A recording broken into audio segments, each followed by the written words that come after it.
যারা ডায়েট করছে বা সকালের নাস্তায় হালকা ও পুষ্টিকর কিছু খুঁজছো তাদের জন্য এই রেসিপিটি একদম সেরা। তাই পুরো ভিডিওটি একদম না টেনে আমার সাথেই থাকো। আর এই রেসিপিটি তৈরি করা খুব সহজ। তো রেসিপির জন্য ফার্স্টে আমার লাগছে ময়দা। তোমরা চাইলে আটা দিয়েও করতে পারো। তো এখানে আমি পরিমাণ মতো ময়দা নিয়ে নিছি। আর এই ময়দার মধ্যে অ্যাড করে দেব ডিম। তোমরা চাইলে ডিম ছাড়াও তৈরি করতে পারো। আর ডিম দিয়ে করলে অনেকটা ভালো হয়, কারণ বাচ্চাদের খুব পছন্দের একটি খাবার হয়। তারপর হচ্ছে এখানে আমি অ্যাড করে দিচ্ছি লবণ, স্বাদ মতো লবণ দিয়ে তারপরে হচ্ছে ভালো মতো একটু নেড়ে চেড়ে আমি এখানে অ্যাড করে দেব পানি। আর পানি দিয়ে দিয়ে কিন্তু ভালোভাবে একটা বেটার তৈরি করে নেব। বেশি একটা পাতলা বেটার তৈরি করতে হবে না, এখানে কিন্তু ঘন একটা বেটার তৈরি করে নেব। আর অল্প অল্প পানি দিয়ে দিয়ে তারপরে হচ্ছে বেটারটা আমি তৈরি করে নেব খুব সহজে। তো দেখো আমি কিন্তু ঘন একটা বেটার তৈরি করে নিছি। আর এটা কিন্তু বেশি একটা পাতলাও না বা ঘনও না। বেটারটা রেস্টে রেখে এখানে একটা হাঁড়ি নিয়ে নিছি। হাঁড়িতে দিয়ে দিছি সামান্য একটু তেল আর হচ্ছে পেঁয়াজ কুচি। পেঁয়াজটাকে আমি হালকা করে ভেজে নেব। আর ভেজে নেওয়ার পরে কিন্তু দেখো তেমন একটা গাঢ় করে ভেজে নিইনি, হালকা করে ভেজে নেওয়ার পরে এখানে আমি অ্যাড করে দিচ্ছি কাঁচামরিচ কুচি। ঝালটা তোমরা তোমাদের অনুযায়ী দিবে। আমি কিন্তু প্রচুর পরিমাণে ঝাল খাই, যার জন্য ঝালটা একটু বেশিই দিছি। তারপর হচ্ছে এখানে আমি অ্যাড করে দিচ্ছি 2টা ডিম। আর ডিম 2টাকে ভালোভাবে ভেঙে আমি একটু ফেটিয়ে নেব। তোমরা চাইলে ডিমটা বাড়িয়ে কমিয়ে নিতে পারো, যেহেতু এই নাস্তাটি শুধু ডিম দিয়েই হবে, তার জন্য কিন্তু ডিমটা একটু বেশি দিলে ভালো হয়। তো দেখো এখানে কিন্তু 2টা ডিম নিয়ে আমি ভালোভাবে কাঁটা চামচের সাহায্যে ফেটিয়ে নিচ্ছি।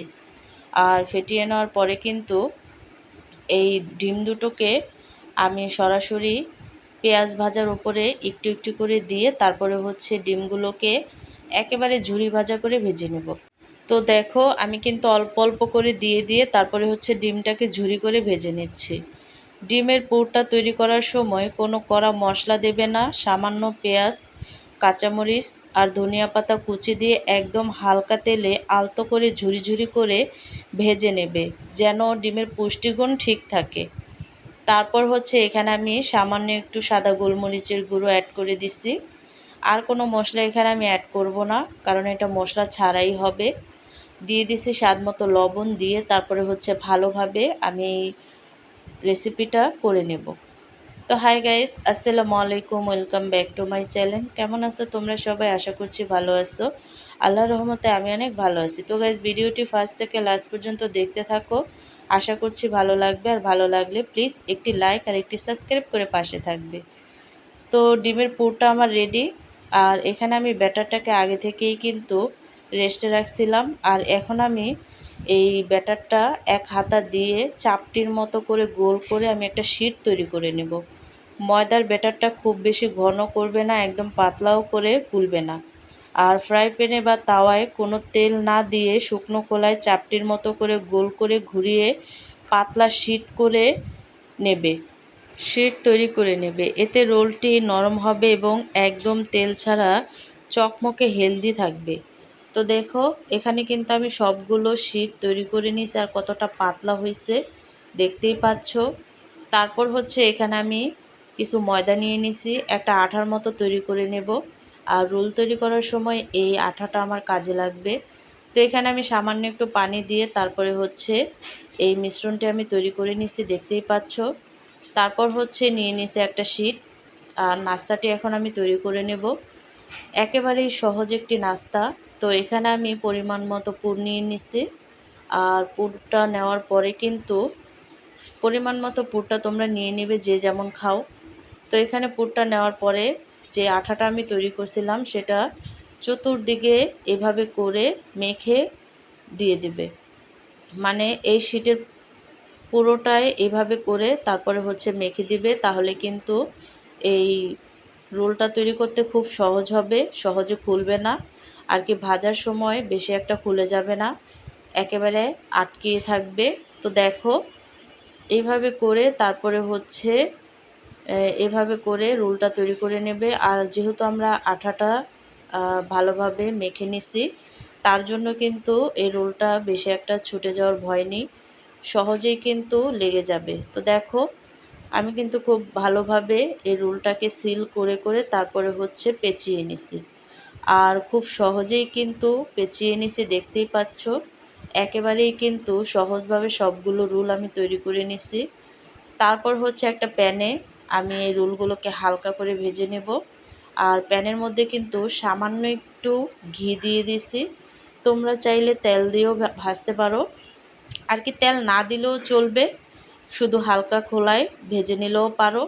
তো এখানে আমি একটু ঘি অ্যাড করছি ফ্লেভারের জন্য, যাতে ফ্লেভার আসে।